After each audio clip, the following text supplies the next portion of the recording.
Welcome to Bind EduTech, and this is a continued class of the chapter that we were going through, the textbook, chapter number 2, We Are Not Afraid to Die If We Can All Be Together, written by Gordon Cook and Alan East. ये chapter हम लोग text book से पढ़ रहे थे और word by word कुछ meanings मैं आपको बताते जा रहा था, और साथ में ही मैं आपको अपने नोट्स भी दिखा रहा था कि मैं जो नोट्स पढ़ाता हूँ आपको, वो टेक्स्ट बुक का पार्ट जो है, ये पार्ट, ये पूरा का पूरा यही पार्ट रहता है। बस उसमें मैं करता क्या हूँ कि जो भी डिफ़िकल्ट वर्ड्स होते हैं मैं वहीं पर उनका वर्ड मीनिंग ब्रैकेट में दे देता हूँ अपने नोट्स में। बाकी यही रहता है पूरा। हम लोग इसका फर्स्ट पैराग्राफ और छोटा सा सेकंड पैराग्राफ, ये दोनों पैराग्राफ हम लोग डिस्कस कर चुके हैं प्रीवियस वीडियोस में। टेक्स्ट बुक का ये पार्ट है। इस फर्स्ट पैराग्राफ से और इस छोटे से सेकंड पैराग्राफ से हमें बहुत सारी इंफॉर्मेशंस मिली इस स्टोरी के बारे में, इस चैप्टर के बारे में। फर्स्ट पैराग्राफ जहाँ से शुरू किया है वहाँ से क्या क्या आपको बताया मैंने वर्ड मीनिंग्स में, मैं एक बार रिपीट करता हूँ। जो लोग उन वर्ड्स को समझते होंगे, प्रीवियस वीडियो देखे होंगे, वो लोग उसका मीनिंग समझेंगे। और अगर वर्ड का मतलब आपको नहीं समझ में आता है जो मैं यहाँ से पूछूँगा, तो उसका मतलब है कि आपको प्रीवियस वीडियो पहले देखना चाहिए, उसके बाद आगे बढ़ना चाहिए। तो सबसे पहले यहाँ पे मैं पूछूँगा कि आई वर्ड जो है, यहाँ पे नरेटर अपने लिए आई वर्ड यूज़ जो करेंगे वो कौन है? Narrator. Who is the narrator of this story, of this chapter? Narrator is one of the authors, Gordon Cook. मैं उनका पिक्चर भी दिखा चुका हूँ आपको, पिक भी दिखा चुका हूँ गॉर्डन कुक का, और पूरी फैमिली के साथ, उसकी वाइफ, उसके बच्चे, उनके बारे में यहाँ हमें पता चला। वाइफ के बारे में, वाइफ का नाम, बच्चों के बारे में, बच्चों का नाम, जो हम लोग पहले भी डिस्कस कर चुके थे कैरेक्टर्स में। और फिर सेट सेल, पहला टर्म मैंने मीनिंग यही बताया था, आई सेट सेल। तो इसका मतलब मैंने बताया था कि जब आप नोट्स में देखेंगे तो आई सेट सेल के बाद मैंने मीनिंग लिख दिया है, देखो ब्रैकेट में। आई सेट सेल का मतलब है started our journey from Plymouth England. इनका जर्नी जो शुरू हुआ था वो इंग्लैंड के प्लाईमाउथ जगह से हुआ था। वापस टेक्स्ट पे आ गए। और इनके जर्नी के पीछे जो मकसद था, किससे इंस्पायर हो करके ये लोग इस जर्नी को प्लान किए थे, कितने सालों से प्लान कर रहे थे, कितना प्रैक्टिस किए थे, ये सब आपको इन्फॉर्मेशन ये पूरे पैराग्राफ में मिल चुका है। जिस समय निकले थे उस समय नरेटर की उम्र क्या थी, ये भी आपको यहाँ पता चल चुका है, ठीक है। और फिर कितना दिन से उन लोग तैयारी कर रहा था इस जर्नी के लिए, बहुत साल, कितने साल वो मैं बता चुका हूँ। और उसके बाद ये जो बोल्ड वाला टर्म दिख रहा है, honing our seafaring skills in British waters, ये भी मैंने डिस्कस किया था कि ऑनिंग का मतलब होता है इम्प्रूविंग, और सी फेयरिंग स्किल का मतलब हुआ कि समुद्री यात्रा करने में जिन स्किल्स की ज़रूरत है, जिन टैलेंट्स की, जिस तरह के प्रैक्टिसेस की ज़रूरत है एक समुद्री यात्रा को करने के लिए, लंबे समुद्री यात्रा को करने के लिए, वैसे स्किल को, टैलेंट को बोला है सी फेयरिंग स्किल। तो सी फेयरिंग स्किल ये लोग अपना इम्प्रूव कर रहे थे पिछले 16 सालों से। कहाँ? ब्रिटिश वाटर लिखते हैं, मतलब ब्रिटेन के कोस्टल एरियाज़ में। ब्रिटिश वाटर का ही मतलब हुआ ब्रिटेन के कोस्टल एरियाज़ में ये लोग प्रैक्टिस करते थे।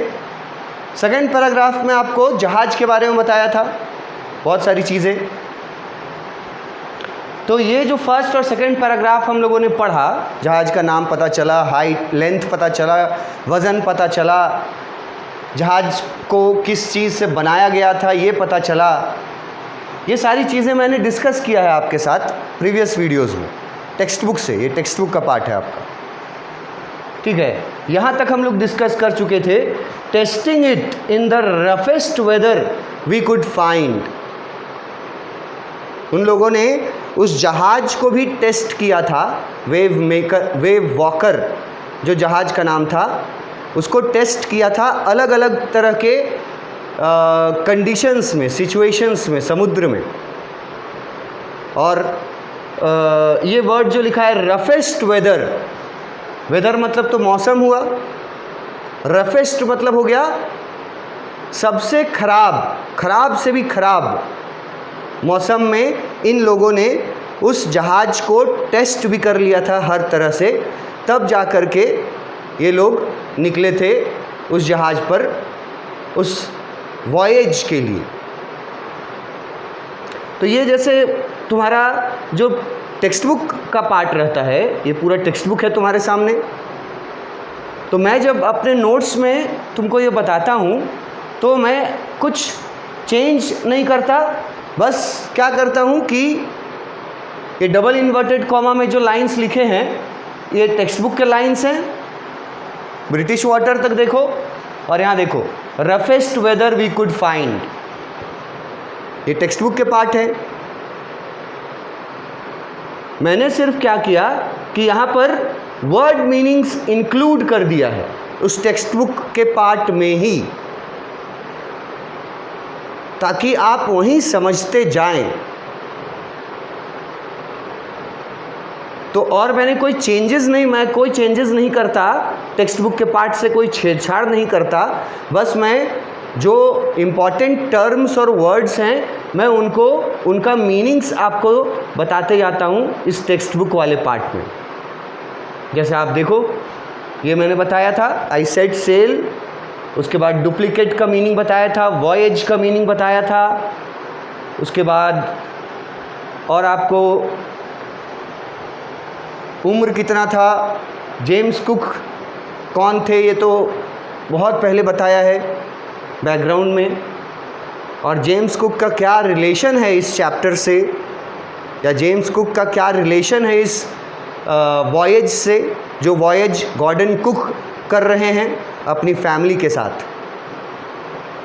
ये सब हम लोग डिस्कस कर चुके हैं कि जेम्स कुक का क्या रिलेशन है उस वॉयेज से, ठीक है। और इसने फिर अपने जहाज़ के बारे में भी डिस्कस किया था कि जहाज़ को उन्होंने एग्जैक्टली वैसा ही बनाया है जैसा कैप्टन जेम्स कुक ने यूज़ किया था, वैसा ही जहाज़ बनाने का कोशिश किया है। बहुत सारा वुड लगाया है, लकड़ी, वज़न जहाज़ का है 30 टन, 3000 kgs।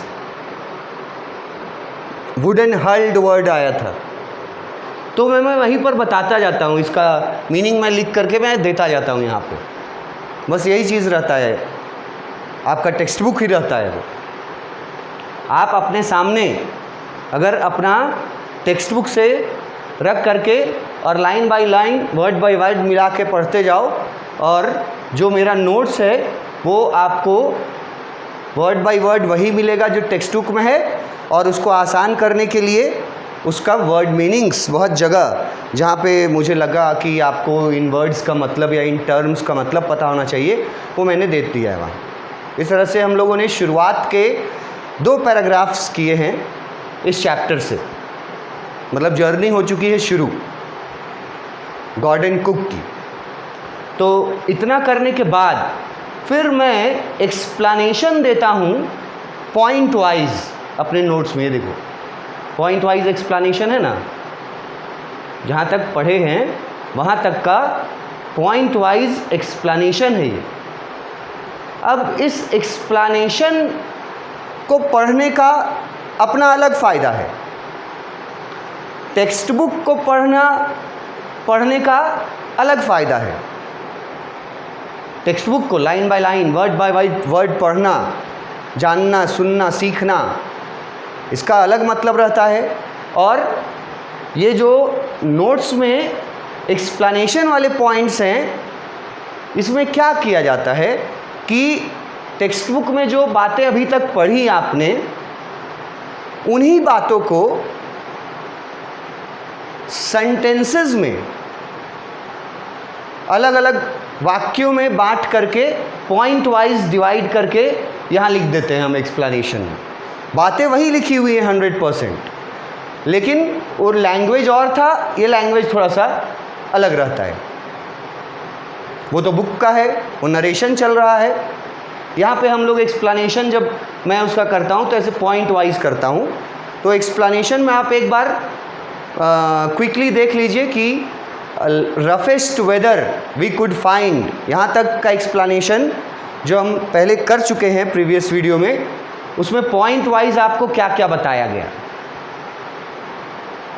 उसका एक क्विक रिव्यू ले लीजिए यहाँ से।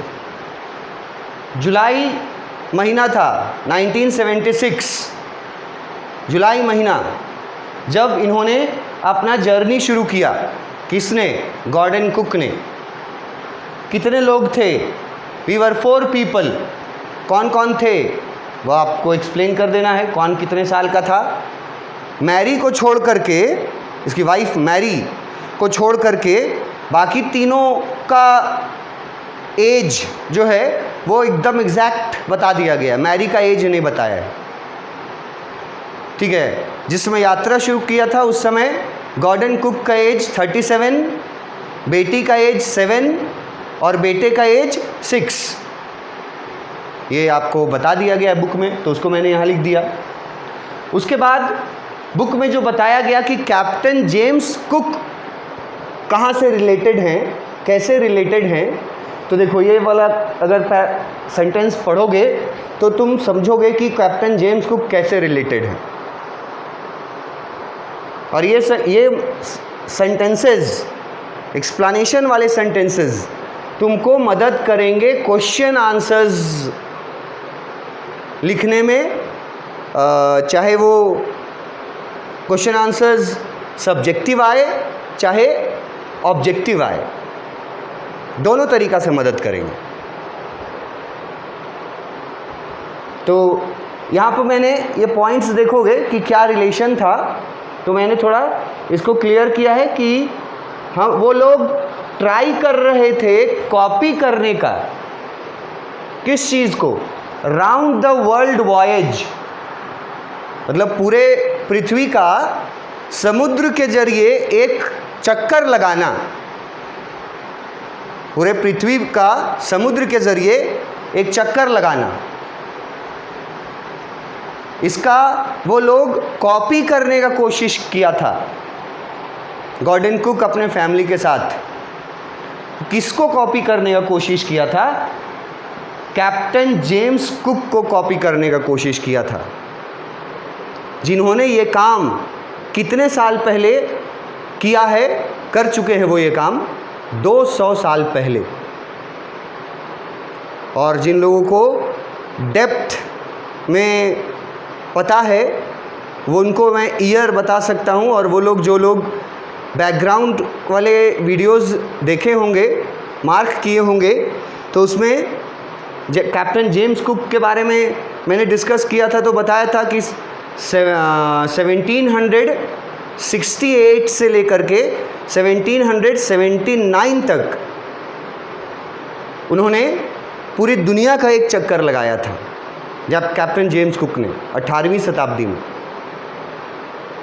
1768 to 1779, और उसी काम को कॉपी करने का, उसी से इंस्पायर हुए हैं Gordon Cook. Captain James Cook और गॉर्डन कुक में कोई सरनेम को लेकर के कोई रिलेशन नहीं लगाना है, दोनों बिल्कुल अलग हैं और बिल्कुल अलग अलग समय से हैं, सेंचुरीज अलग है। एक 18वीं शताब्दी का है, एक 20वीं शताब्दी का है।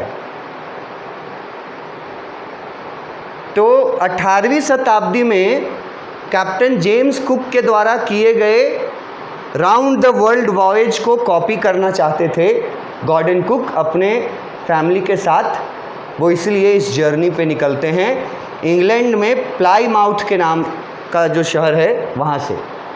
यहाँ प्लाईमाउथ इंग्लैंड लिखा हुआ है।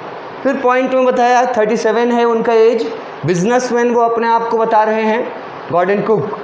और मैंने एक्सप्लेन किया है टेक्स्ट में पढ़ाते वक्त कि बिजनेसमैन क्यों बोला है, उन्होंने लिखा क्यों है यहाँ।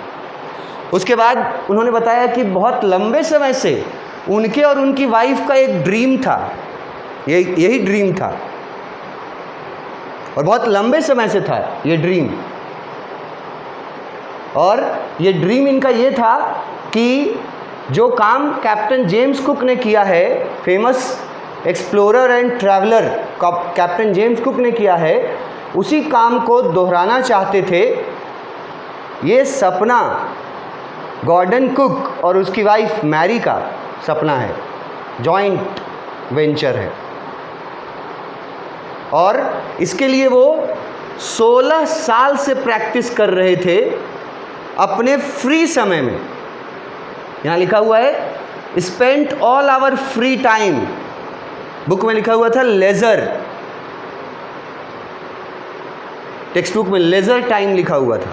फ्री टाइम में ये लोग प्रैक्टिस करते थे। क्या करते थे? ऑनिंग वर्ड लिखे थे ना वहाँ, honing our seafaring skill, जो बोल्ड में लिखा हुआ है टेक्स्ट बुक में, उसको यहाँ देखो लिखे हैं इन improving our skill to travel by sea. Improving our skill to travel by sea. और स्किल का मतलब क्या होता है? स्किल का मतलब होता है टैलेंट, गुण। तो ये लोग अपना सी फेयरिंग स्किल्स को इम्प्रूव कर रहे थे, बहुत पहले से प्रैक्टिस कर रहे थे in the sea area of Britain. British water लिखा हुआ था, सी एरिया ऑफ ब्रिटेन। कितने सालों से ये प्रैक्टिस कर रहे थे? 16 सालों से, इसलिए लॉन्गेस्ट टाइम बोला है। ठीक है। उसके बाद बोट के बारे में देखो, वेव वॉकर बोट का नाम, लंबाई 23, वेट 30 टन। उसके बाद शिप को बनाया गया था एक्सपर्ट्स, जो बिल्ड शिप करते हैं उन एक्सपर्ट्स ने बनाया था। वहाँ वर्ड यूज़ हुआ था टेक्स्ट बुक में प्रोफेशनल, यहाँ उसी को चेंज करके लिखे कि जो लोग एक्सपर्ट थे शिप बनाने में, उन लोगों ने ही वो शिप बनाया था, Wave Walker. We had installed many more things in the ship for a comfortable living. और ये वाला जो टेक्स्ट बुक का पार्ट था, यहाँ मैं आपको दिखाना चाहूँगा, फिटिंग इट आउट। ये मैंने वर्ड मीनिंग बताया था आपको, देखो, fitting it out. Fitting it out का मतलब क्या है? To design interior for comfortable living. आराम से रहने के लायक किसी जगह को डिज़ाइन करना अंदर से। तो उस पॉइंट को यहाँ पे लिखा गया कि इन्होंने अपने शिप को एक्सपर्ट्स के द्वारा बिल्ड कराया था, प्रोफेशनल्स के द्वारा, और इन्होंने शिप में बहुत सारी चीज़ें लगाई थी, फिट किया था।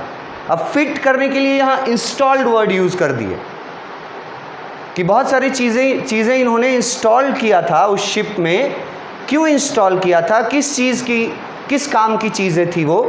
उन्होंने इंस्टॉल किया था सारी वो चीज़ें जो एक आरामदायक सफ़र के लिए ज़रूरी थी। कंफर्टेबल लिविंग लिखा हुआ है, मतलब जो इनका सफ़र था, पूरे अर्थ, पूरे प्लैनेट का चक्कर लगाना, ये बहुत बड़ा काम पे जा रहे थे। तो इन्होंने वो शिप को प्रोफेशनल्स से बनवाया तो, और साथ ही साथ क्या किया कि उसमें बहुत सारी चीज़ें एडिशनल इन्होंने ऐड किया शिप के इंटीरियर में।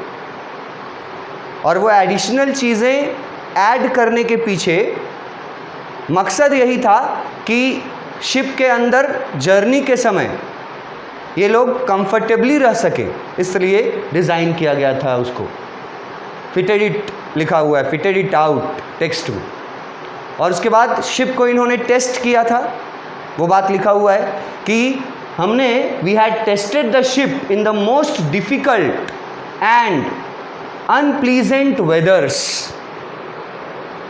मतलब इतना करने के बाद और फिर इसी में उन लोगों का 16 साल का जो प्रैक्टिस है शिप बनाना, फिर अपने लेज़र टाइम में, फ्री टाइम में अपने प्रैक्टिस करना ट्रैवलिंग का, ट्रैवलिंग बाय सी, मतलब सी फेयरिंग स्किल्स को इम्प्रूव करना, ये काम कर रहे थे ये लोग 16 सालों से। फिर शिप बनवाया इन लोगों ने, एग्जैक्टली वैसे ही बनाने का कोशिश किया जैसा कैप्टन जेम्स कुक ने बनवाया था। शिप बहुत वज़नदार था, लंबाई याद रखना, वज़न याद रखना है, ठीक है। और उन्होंने फिर शिप में अपने कंफर्टेबल लिविंग के लिए कुछ कुछ डिज़ाइंस भी, इंटीरियर डिज़ाइनिंग किया था। और शिप को इन्होंने अच्छे से टेस्ट कर लिया था इन द रफेस्ट वेदर, मतलब सबसे ख़राब से ख़राब मौसम और परिस्थितियों में इन्होंने शिप को अच्छे से टेस्ट कर लिया था, तब ये निकले थे। यहाँ तक का टेक्स्ट बुक का पार्ट हम लोग पढ़ चुके हैं, यहाँ तक का नोट्स जो है वो यहाँ मीनिंग्स के साथ जो है जो मैं बताता हूँ, और फिर ये इसका एक्सप्लेनेशन में जो जो पॉइंट्स मैंने आपको बताया वही सेम पॉइंट्स को कुछ अलग वर्ड्स करके एक्सप्रेस किया। तो ये आपका फर्स्ट और सेकंड पैराग्राफ का एक्सप्लेनेशन हुआ पूरा यहाँ तक।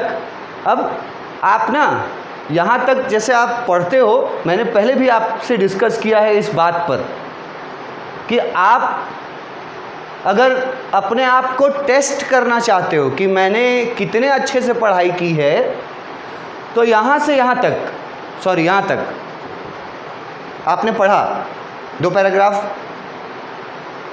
अब आपको मैंने कहा है कि आप क्वेश्चन अराइज करने का स्किल डेवलप कीजिए कि यहाँ से यहाँ तक कौन कौन से सवाल पूछे जा सकते हैं।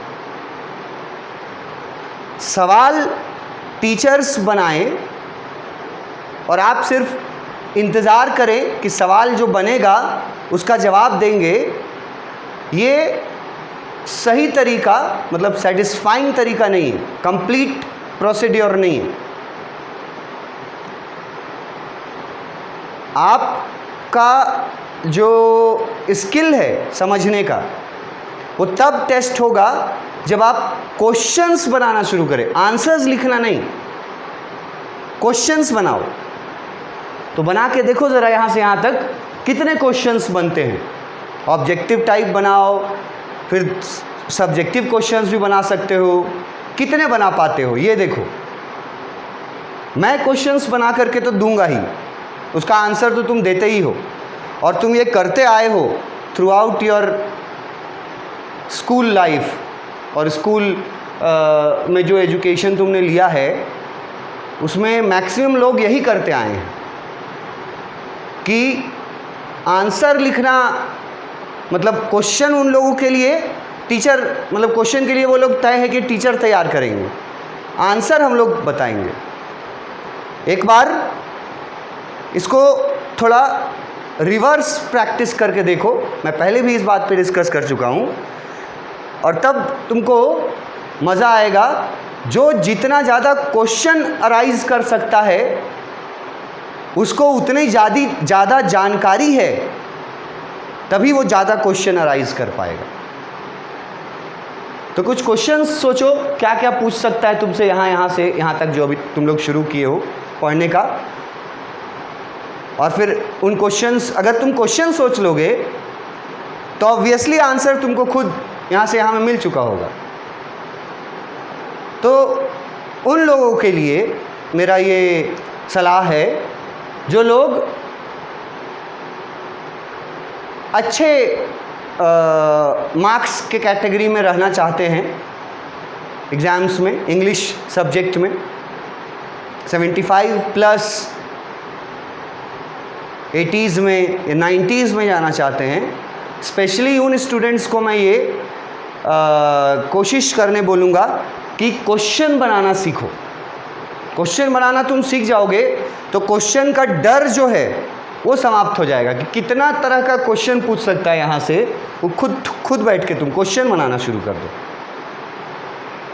आंसर तभी बनेगा जब क्वेश्चन तुमको पता रहेगा, आंसर रटने का ज़रूरत नहीं पड़ेगा। फैक्ट्स, जो तथ्य दिए गए हैं वर्ड मीनिंग्स के अकॉर्डिंग, उन तथ्यों को आपको अपने आंसर्स में यूज़ करना है। तो इसके आगे हम लोग नेक्स्ट पैराग्राफ अपना शुरू करेंगे, ये टेक्स्ट बुक से ही, यहाँ से देख रहे हो, the first leg of our planned 3 year, यहाँ से ये पैराग्राफ यहाँ तक है, 6 लाइन का छोटा सा ही पैराग्राफ मानेंगे इसको भी। ये पैराग्राफ हम लोग अपने नेक्स्ट क्लास में करेंगे। Thank you.